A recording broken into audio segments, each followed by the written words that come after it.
Será que foi?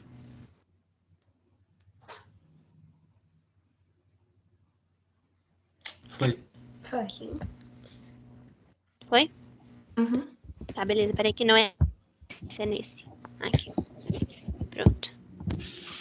Boa noite, meu nome é Maária e o tema do nosso trabalho é pena de morte.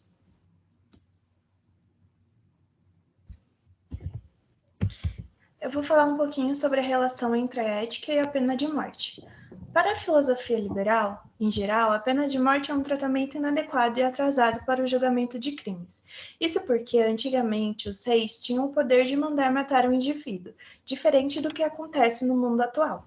A ética é oposta a essa ideia. Ela defende que todas as sociedades devem dar ao sujeito o direito à liberdade, e principalmente à vida, pois esse é o maior bem que uma pessoa possui. A moral da dignidade humana não permite que os seres humanos sejam tratados como coisas suscetíveis à delação. É um ato imoral, porque quando a sociedade julga um criminoso, ela se iguala a ele. Isso ocorre por conta da busca para se satisfazer um sentimento de vingança. Devemos lembrar que o homem nasce bom, a sociedade o corrompe, ou seja, essas pessoas são vítimas da sociedade por não lhe dar uma oportunidade igualitária para todos os seus cidadãos.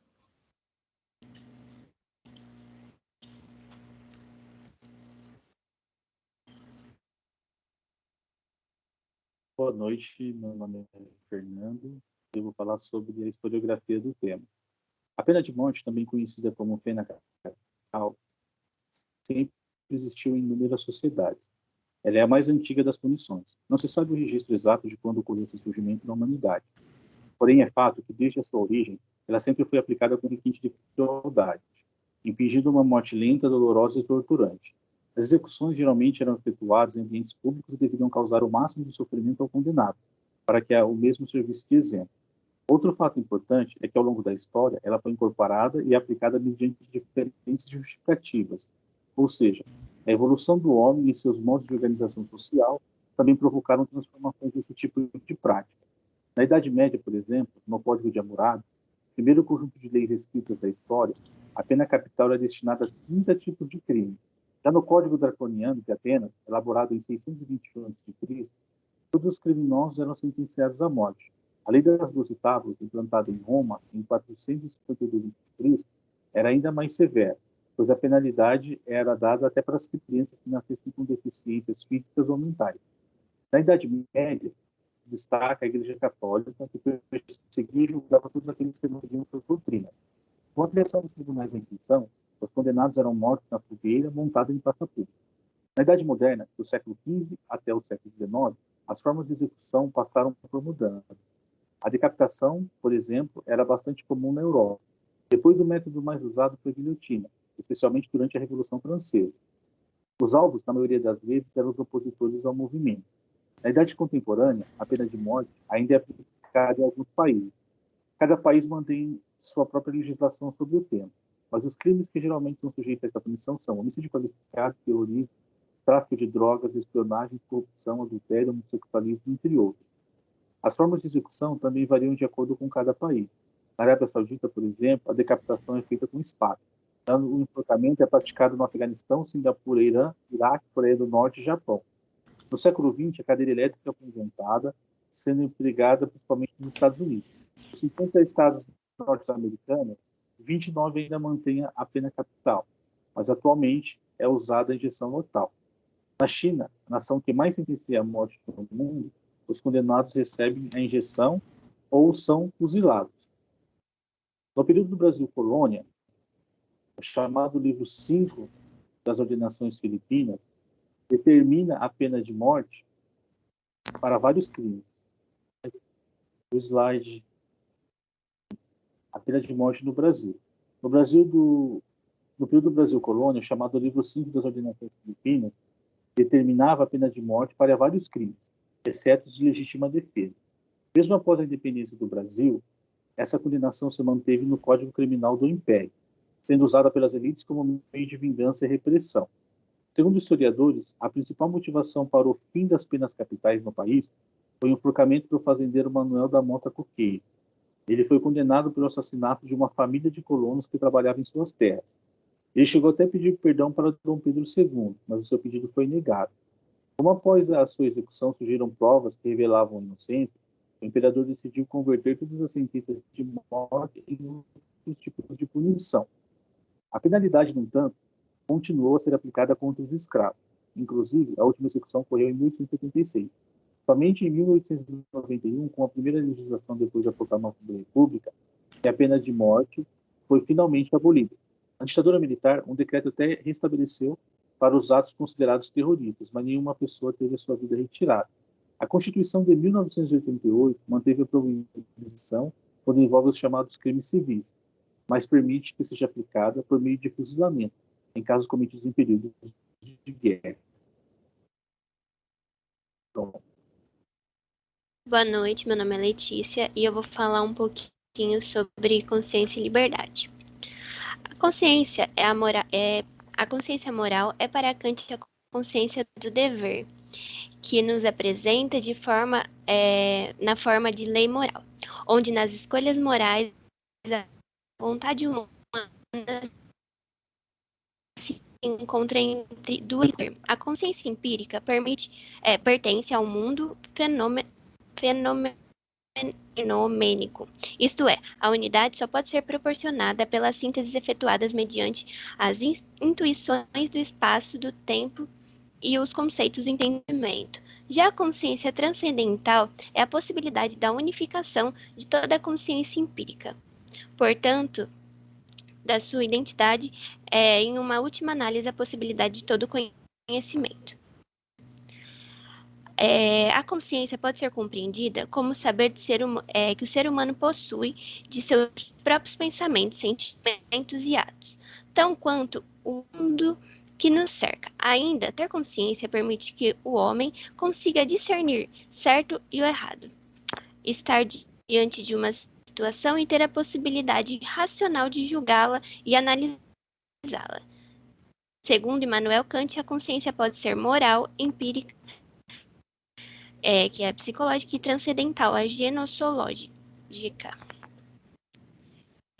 Já Hobbes afirma que a liberdade pode ser compreendida por vários fatores e que, por sua vez, nesses casos não há livre escolha. Neste cenário, Kant apresenta dois lados, a vontade e o desejo. O desejo se refere ao corpo físico e a vontade é a reflexão acerca do desejo, e nela se encontra a liberdade.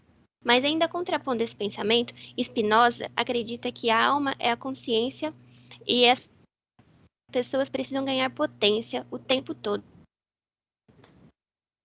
para alegrarmos conviver em uma sociedade. E essas relações vão desde familiares, entre os vizinhos, entre o meio de trabalho, e cada um tem o seu pensamento.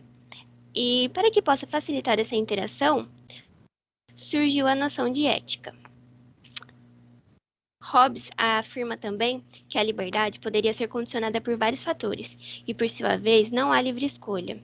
A ação é determinada por uma causa. Desta forma, procedem ações voluntárias, na qual a vontade humana está presente, quando não se tem coações externas.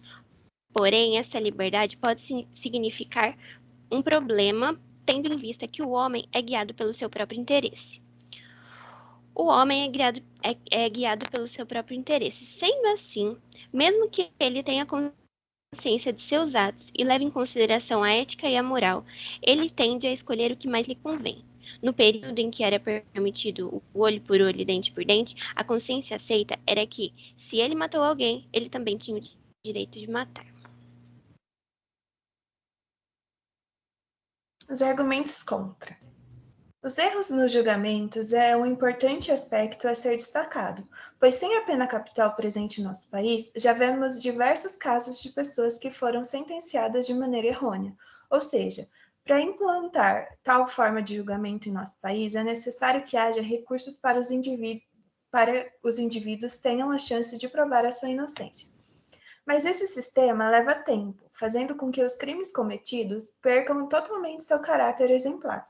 Em um país como o Brasil, adotar a pena capital se torna um grande transtorno, porque mesmo dando a possibilidade de defesa precisaria de advogados competentes. Com esse fator em mente, apenas os dotados de atributos teriam a possibilidade de se defender de uma forma mais adequada.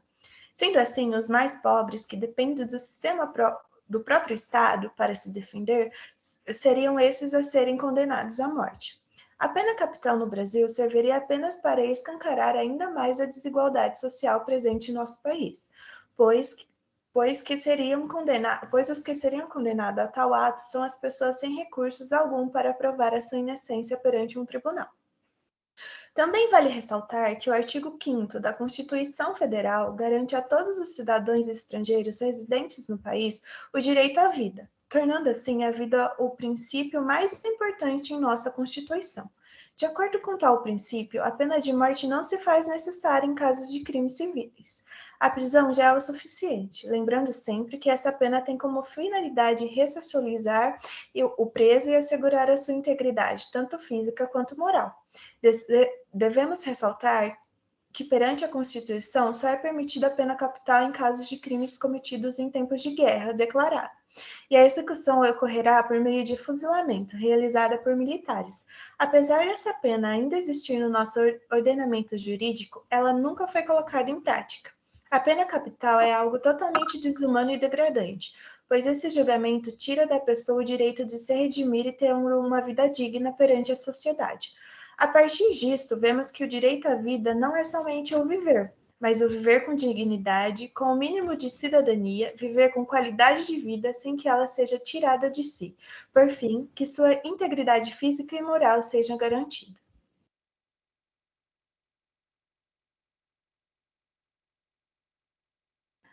Argumentos a favor.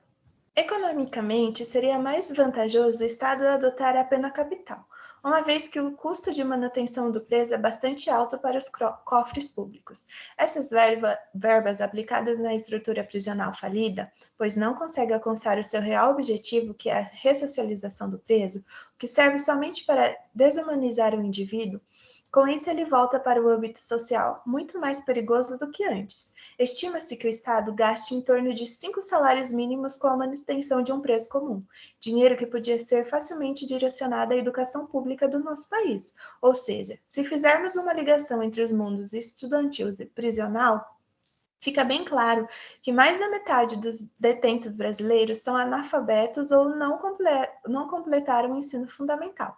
Desse modo, se o investimento na educação fosse maior, teríamos menos presos no Brasil. O método para diminuir ainda mais a quantidade carcerária seria a pena capital, na qual sai muito mais barata do que mandá-los para a prisão. Além do mais, o sistema carcerário não regenera nem ressocializa ninguém. Ao contrário disso, ele degrada, embrutece e alimenta ainda mais a criminalidade organizada. Além disso, as prisões brasileiras é um espaço caro, ineficaz e proliferador para a geração e crescimento de marginais, na qual se aperfeiçoa com o convívio com outros delinquentes, já reincidentes. A condenação prolongada pode causar efeito contrário pretendido pelo Estado. Por esse motivo, a pena capital seria uma saída palpável para esta questão. Além de acabar com o problema de superlotação nos presídios, esse ato causaria medo nos criminosos, que pensaria 2 vezes antes de cometer qualquer tipo de crime.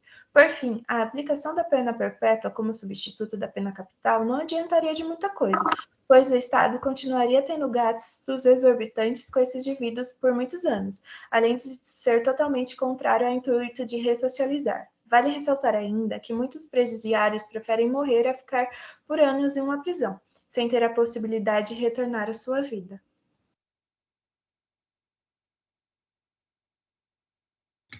Boa noite, meu nome é Ramon. Eu vou falar um pouco sobre os direitos humanos e a pena de morte. Temos como lei máxima no Estado brasileiro a nossa Constituição Federal, que foi escrita em 1988. O legislador, para escrever o artigo 5, que trata dos direitos e garantias individuais, usou como parâmetro a Declaração Universal dos Direitos Humanos e o Pacto de São José de Costa Rica. A Declaração Universal dos Direitos Humanos estabelece que todos nascemos livres e iguais em dignidade e direitos, todos temos o direito à liberdade e à vida, ninguém será mantido em escravidão ou servidão ou será submetido à tortura, e todos temos direito à locomoção e moradia, entre outros semelhantes. O Pacto de São José da Costa Rica, que tem como nome oficial Convenção Americana dos Direitos Humanos, foi escrita e assinada em 1969 pela Organização dos Estados Americanos e entrou em vigor em 1978. Assim como a Declaração Universal dos Direitos Humanos trata das garantias judiciais de liberdade de consciência e religião, pensamento e expressão, proteção à família, além de proibir a escravidão e a servidão. Em seu artigo 4, estabelece que ninguém pode ser privado da vida de forma arbitrária. Em relação com a Segunda Guerra Mundial, todos sabemos das atrocidades que aconteceram no período, de atos de violação contra a vida, e a Declaração Universal dos Direitos Humanos resulta das transgressões ocorridas na Segunda Guerra Mundial, e deixa claro em seu artigo 2 que ninguém será submetido a tortura, penas ou tratamentos considerados desumanos e cruéis. A Constituição Federal Brasileira, em seu artigo 5, não prevê a pena de morte, mas apenas a pena de privação da liberdade, que é o caso de quando alguém comete um crime e é preso, e assim perde seu direito à liberdade. A única exceção para essa regra, está prevista no inciso 47, que é em caso de guerra declarada.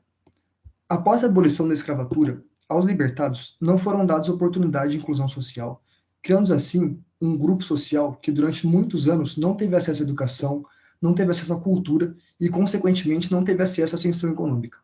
De acordo com dados do IBGE, mais de 51% da nossa população tem como ancestrais afrodescendentes, e fica evidente o abismo econômico que temos como resultado a concentração de renda na mão de 5% de uma elite branca, que sozinha detém mais de 50% da riqueza do país.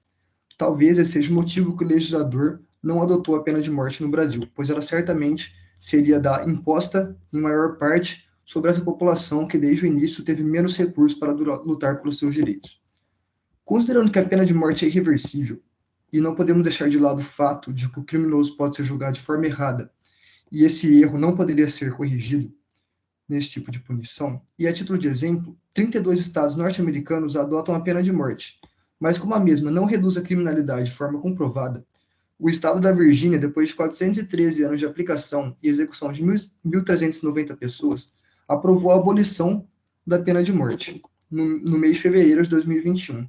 Podemos concluir assim que no Brasil é mais importante do que aplicar a pena de morte, é necessário dar condições de acesso à educação, oportunidade de emprego, moradia digna, saúde, transporte e um salário mínimo condizente com a possibilidade de ascensão econômica e dignidade de vida.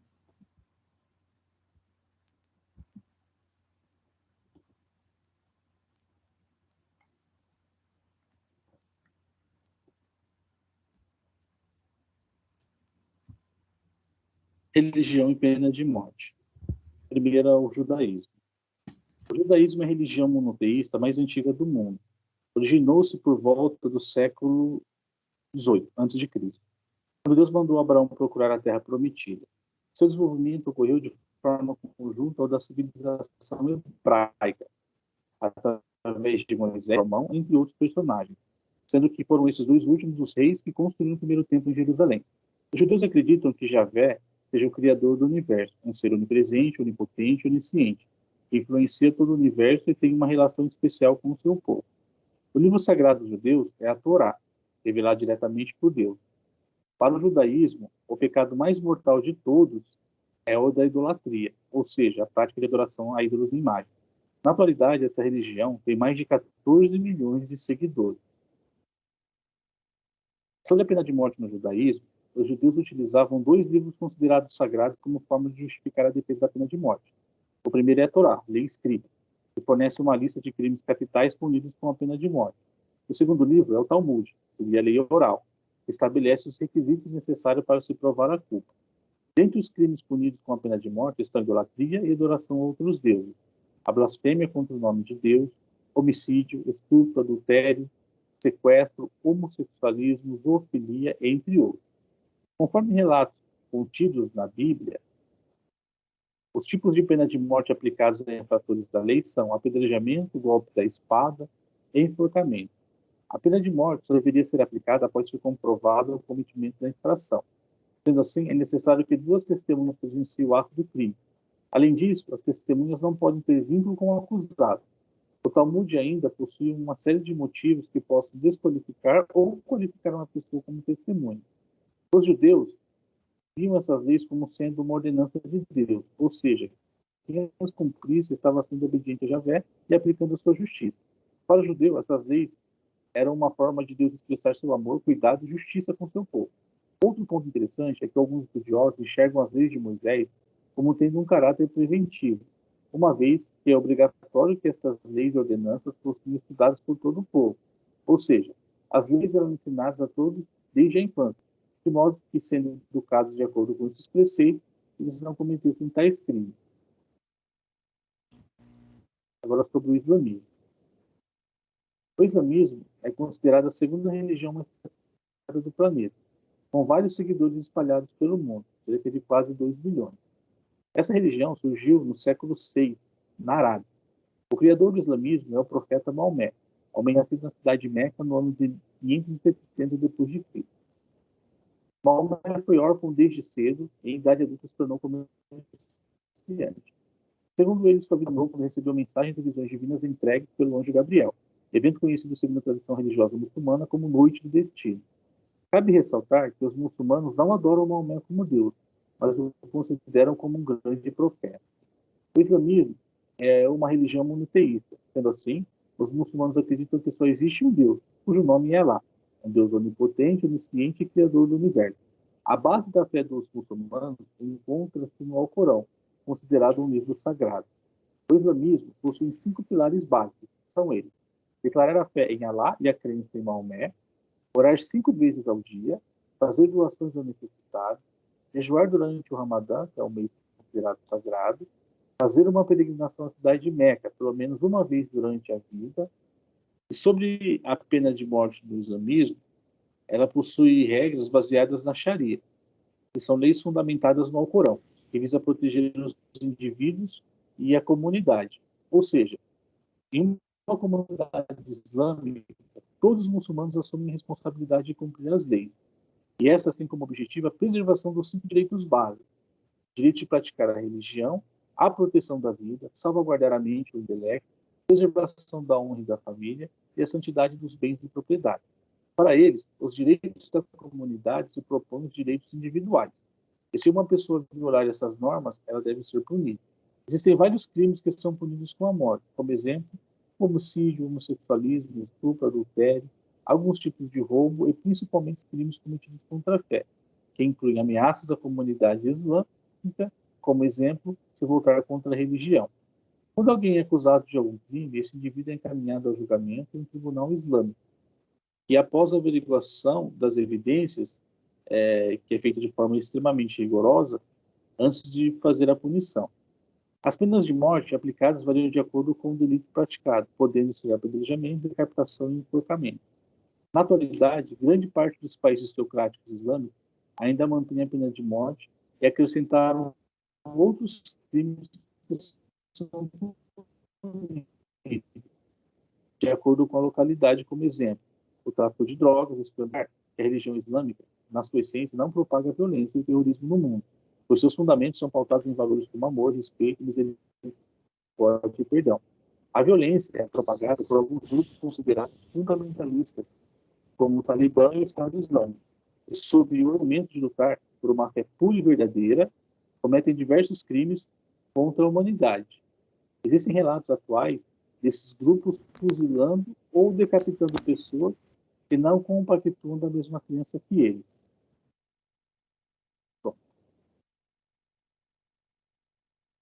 Bom, agora eu vou falar um pouco sobre as nossas considerações finais. A temática da pena de morte é um assunto complexo e delicado, que envolve discussões sobre política, sociedade, desigualdades sociais, etc.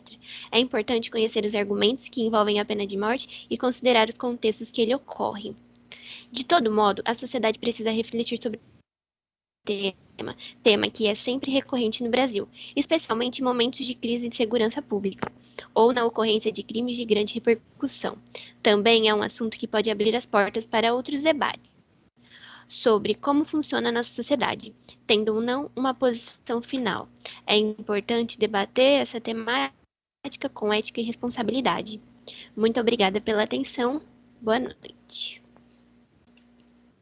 Aqui estão nossas referências.